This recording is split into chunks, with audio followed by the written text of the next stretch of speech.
So hello students, जय श्री श्याम। तो last video तक हमने कवर कर लिया था कॉमर्स और कॉमर्स में ऑक्सिलरीज टू ट्रेड, और हमारा एक टॉपिक डिस्कस करना रह गया था, वो था बिजनेस, प्रोफेशन और एम्प्लॉयमेंट में डिफरेंस। तो वो हम इस वीडियो में कवर करेंगे और आगे भी बहुत कुछ कवर करेंगे। तो चलिए वीडियो स्टार्ट करते हैं। तो हमेशा ये बात याद रखना कि आपको डिफरेंशिएशन कभी भी करो तो कभी भी पैराग्राफ में ना करें, हमेशा डिफरेंशिएशन टेबुलर फॉर्म में ही करें, टेबल बनाकर ही करें।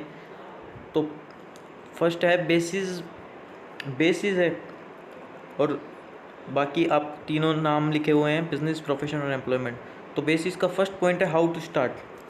तो अभी ये तीनों स्टार्ट कैसे होते हैं, तो सबसे पहले बिजनेस कैसे स्टार्ट होता है, बेस्ड एंटरप्रेन्योर ओनर डिसीजन। मतलब ये तो एक बिजनेस, जो बिजनेसमैन का, ओनर का ही डिसीजन होता है, बिजनेस स्टार्ट करना है वो, कि बिजनेस स्टार्ट क्यों करना है, कैसे करना है, कितने कैपिटल लगेगी, सब ये सब बिजनेसमैन।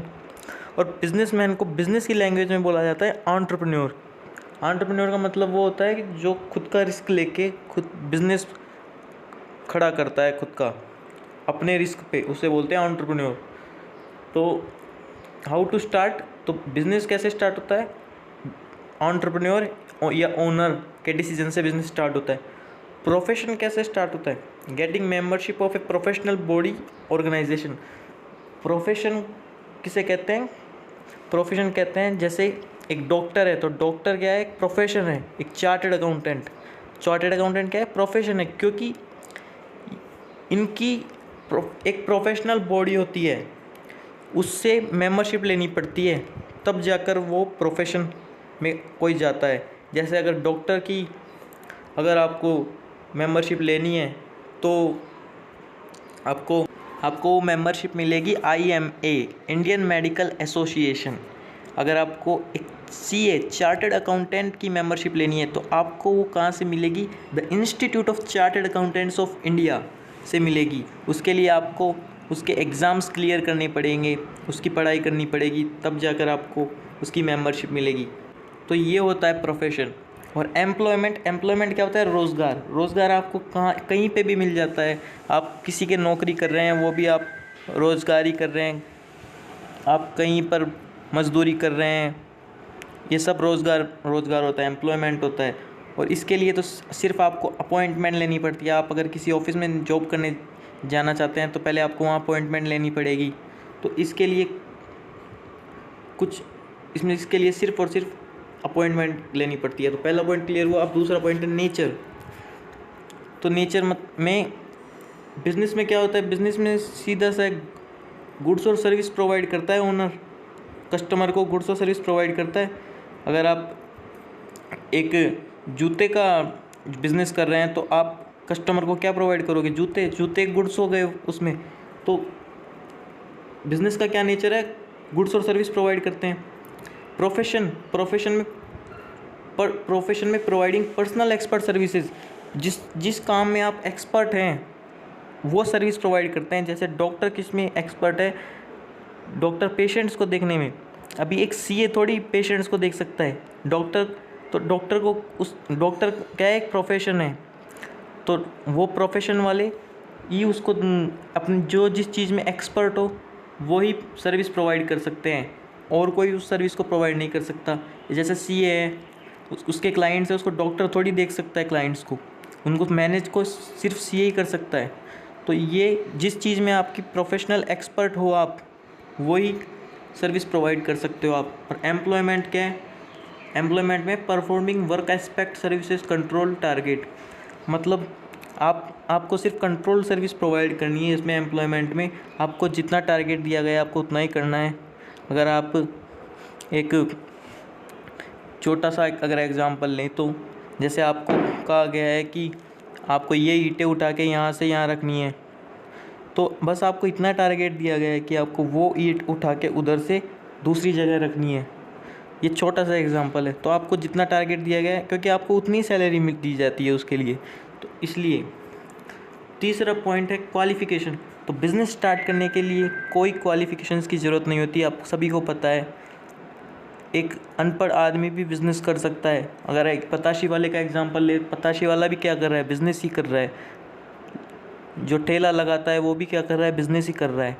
और बड़े से बड़ा और कोई बिजनेसमैन सब बिज़नेस कर रहे हैं, उसके लिए कोई क्वालिफ़िकेशन की ज़रूरत नहीं होती। लेकिन एक प्रोफेशन के लिए क्वालिफ़िकेशन की ज़रूरत होती है, क्योंकि क्योंकि प्रोफेशनल जो मेंबरशिप लेनी पड़ती है किसी ऑर्गेनाइजेशन की, किसी कॉरपोरेट बॉडी की, तो वो अपने को कब मिलेगी, जब अपन क्वालिफाइड होंगे, उसके लिए एलिजिबल होंगे, तभी तो वो मिलेगी।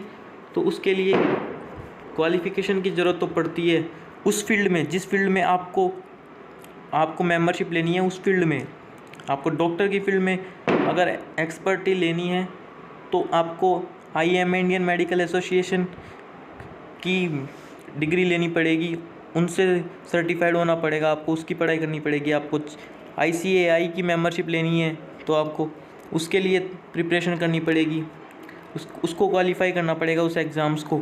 तो ये सब क्वालिफ़िकेशन करनी पड़ती है। और एम्प्लॉयमेंट के लिए रिक्वायर क्वालिफ़िकेशंस एंड ट्रेनिंग, मतलब आपको स्पेसिफाइड क्वालिफ़िकेशन चाहिए।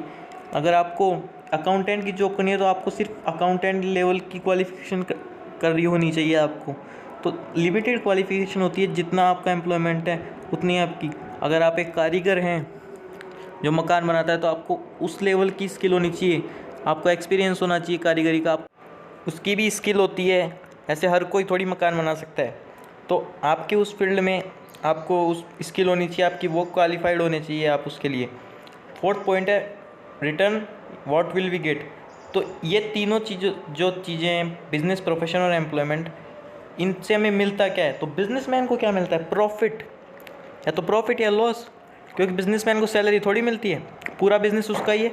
जो बचेगा, वो जो कमाया वो प्रॉफिट, अगर कुछ लॉस हुआ तो लॉस, जो भी मिलेगा वो बिजनेसमैन को मिलेगा। प्रोफेशनल आदमी को क्या मिलता है, प्रोफेशन में प्रोफेशनल फ़ीस मिलती है। एक डॉक्टर है, प्रोफेशनल आदमी है वो, तो डॉक्टर को क्या मिलती है, उसकी फ़ीस मिलती है, प्रोफेशनल फ़ीस। CA को क्या मिलती है, प्रोफेशनल फ़ीस। तो इनको अपनी फ़ीस मिलती है। और एम्प्लॉयमेंट, अगर आप कहीं नौकरी कर रहे हैं तो उससे क्या मिलेगी, सैलरी मिलेगी सिर्फ। समझ में आया। लास्ट पॉइंट है fifth, capital, how much you need to start. मतलब ये तीनों स्टार्ट करने के लिए आपको किस चीज़ की ज़रूरत है, कितनी कैपिटल की ज़रूरत है। Require capital as per size and nature of business, मतलब इसका सीधा सा मतलब यह है कि जितना बिज़नेस का नेचर है, जितनी बिज़नेस की साइज़ है, छोटा बिज़नेस है तो कम अमाउंट चाहिए, ज़्यादा बड़ा बिज़नेस है तो ज़्यादा मनी चाहिए, ज़्यादा पैसा चाहिए। और प्रोफेशन में रिक्वायर्ड लिमिटेड कैपिटल, सिर्फ लिमिटेड कैपिटल चाहिए होती है। जैसे डॉक्टर को अपना जो क्लिनिक खोलने के लिए इतने ही कैपिटल चाहिए, CA को अपना ऑफिस खोलने के लिए इतनी कैपिटल चाहिए। ये जस्ट एक एग्जांपल है। और एम्प्लॉयमेंट में क्या है, अगर आपको कहीं नौकरी करनी है तो उसके लिए आपको पैसे थोड़ी खर्च करने पड़ेंगे, नो कैपिटल नीडेड। तो यहाँ पर ये डिफरेंस खत्म होते हैं। आई होप आपको ये डिफरेंस समझ में आए होंगे। चलते हैं हमारे नेक्स्ट टॉपिक की तरफ, वो है difference between industry, trade and commerce. तो एक और डिफरेंस आया है, इंडस्ट्री, ट्रेड और कॉमर्स में डिफरेंस पता करना है। तो स्टूडेंट्स, इसमें एक थोड़ी सी गलती हो गई है, इंडस्ट्री के बाद कॉमर्स आना था और कॉमर्स के बाद ट्रेड, तो लेकिन थोड़ा गलती हो गई, लेकिन चलो अभी से ठीक नहीं कर सकते, तो आपको अच्छी तरह समझाने की कोशिश करूँगा। तो सबसे पहले वही टेबुलर फॉर्म में है। फर्स्ट टाइम मीनिंग, तो इंडस्ट्री का मीनिंग क्या होता है, production of goods and services. आपको पहले ही इंडस्ट्री का समझा दिया था लास्ट लेक्चर में, वो आप ज़रूर देखना, उसके बाद ही ये लेक्चर देखें। तो इंडस्ट्री में क्या होता है, गुड्स और सर्विसेज का प्रोडक्शन होता है, सबको पता है। फिर ट्रेड में अब हम इंडस्ट्री के बाद कॉमर्स पढ़ेंगे। कॉमर्स में क्या होता है, distribution of goods and services, जो गुड्स प्रोड्यूस किए हैं उनका डिस्ट्रीब्यूशन होता है। और ट्रेड में क्या होता है, buying and selling of goods and services. तो buying and selling of goods and services, उन गुड्स और सर्विसेज को खरीदा और बेचा जाता है। रिटेलर जैसे खरीदता है फिर बेचता है। अब कितनी कैपिटल रिक्वायर होती है, तो इंडस्ट्री में large amount of capital requirement होती है, क्योंकि जैसे आप समझिए कि इंडस्ट्री में तो लार्ज स्केल पे मैन्युफैक्चर होता है, गुड्स प्रोड्यूस होता है। जैसे अगर आपका एक बड़ा खेत है और वहाँ पे आप वीट उगाते हैं, तो वीट प्रोड्यूस करते हैं, तो आप लार्ज स्केल पे कैपिटल लगेगी आपकी। और फिर कॉमर्स में क्या है, कंपेरेटिवली लेस कैपिटल रिक्वायर, मतलब कम कैपिटल रिक्वायर होती है। इंडस्ट्री के कंपेयर में तो लेस कैपिटल, थोड़ी कम कैपिटल रिक्वायर होती है, लेकिन ट्रेड में और less capital depends on the nature of goods, मतलब गुड्स के नेचर पे डिपेंड करता है कि अगर मान लीजिए अगर आप पताशी बेच रहे हैं तो उसके लिए आपको कम कैपिटल रिक्वायर होगी। वहीं अगर आप शू मैन्युफैक्चरिंग कंपनी है बड़े लेवल पे तो आपको उस हिसाब से उतनी कैपिटल लगेगी, तो नेचर ऑफ गुड्स के हिसाब से कैपिटल लगती है। थर्ड है स्कोप, इसको मतलब टाइप्स हो गए एक तरीके से। तो इंडस्ट्री के 3 टाइप्स है, प्राइमरी, सेकेंडरी और सर्विस इंडस्ट्री। सर्विस इंडस्ट्री को टैरिशरी इंडस्ट्री भी बोलते हैं। फिर कॉमर्स है, कॉमर्स में क्या है, ट्रेड और facilities to trade. Facilities to trade को ऑक्सिलरीज टू ट्रेड भी बोलते हैं हम, ये हम लास्ट लेक्चर में पढ़ चुके हैं। और थर्ड है ट्रेड। ट्रेड क्या है, कॉमर्स का ही पार्ट है। तो ट्रेड कितने तरीके के होते हैं, इंटरनल ट्रेड और एक्सटर्नल ट्रेड। इंटरनल ट्रेड में क्या आता है, रिटेल और होलसेल। एक्सटर्नल ट्रेड में क्या आता है, and import, export, entry port, जो मैंने कवर करा दिया है लास्ट लेक्चर में। फोर्थ पॉइंट है रिस्क, मैक्सिमम रिस्क। इंडस्ट्री में सबसे ज़्यादा रिस्क होता है क्योंकि लार्ज कैपिटल लगती है, बहुत ज़्यादा कैपिटल लगती है, ज़्यादा कैपिटल इन्वेस्ट करते हैं, ज़्यादा पैसा लगता है, तो रिस्क भी ज़्यादा होगा, नुकसान होने का, लॉस होने का रिस्क ज़्यादा होगा।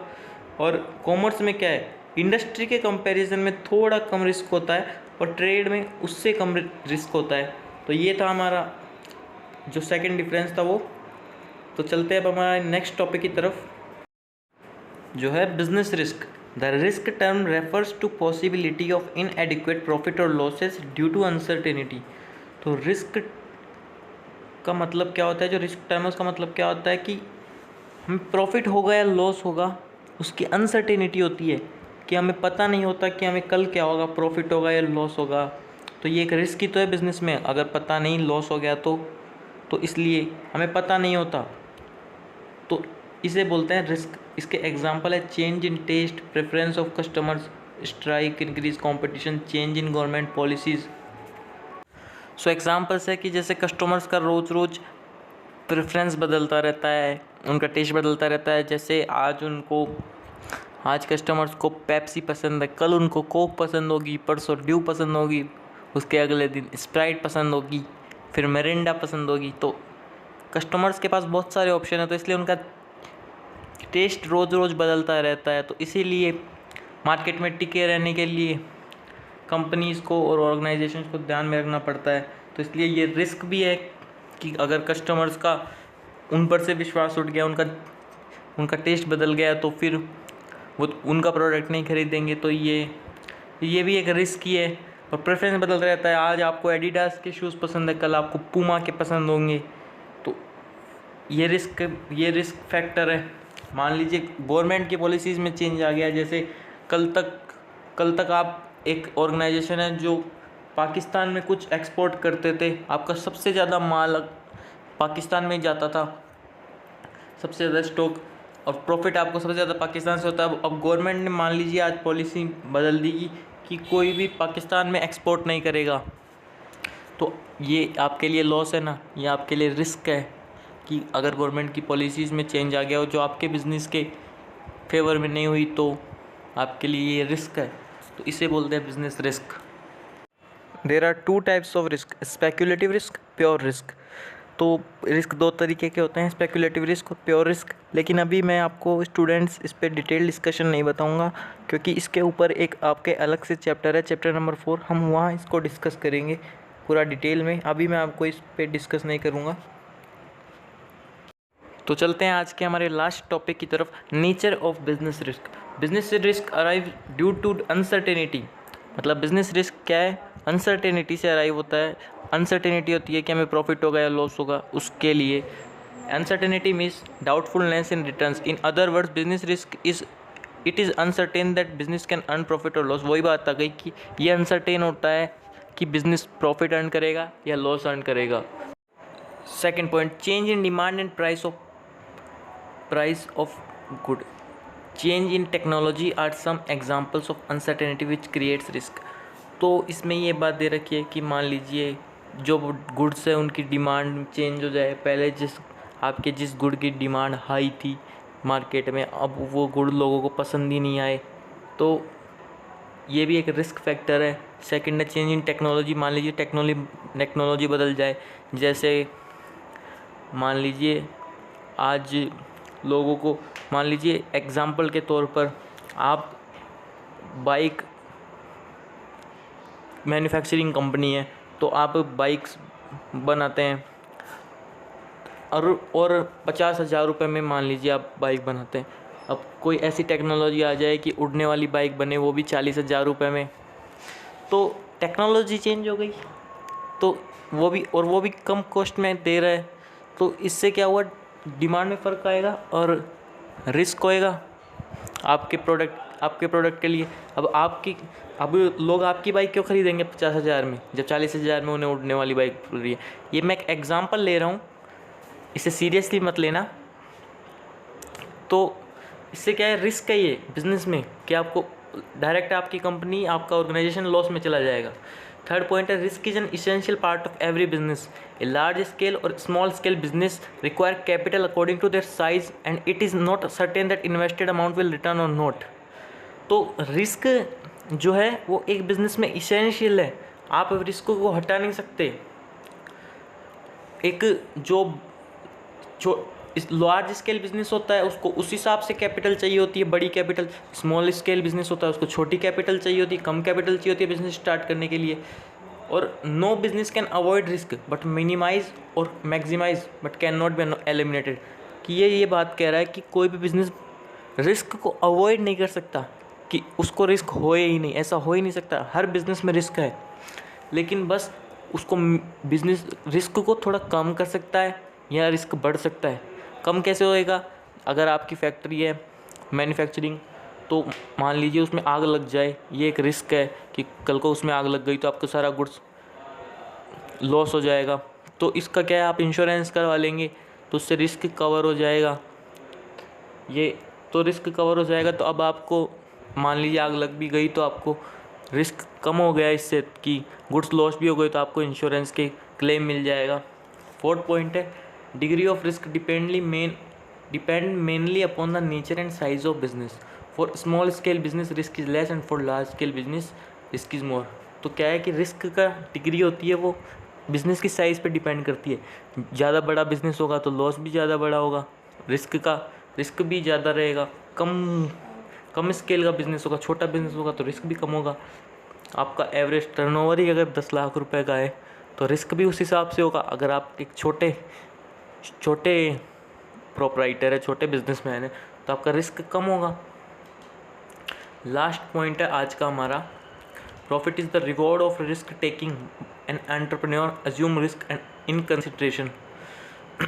तो जो प्रॉफिट होता है वो रिस्क आप जो लेते हैं बिज़नेस में, एक एंटरप्रेन्योर जो बिज़नेस में रिस्क लेता है, कैपिटल लगाता है, तो प्रॉफिट क्या होता है, उसका रिवॉर्ड ही तो होता है।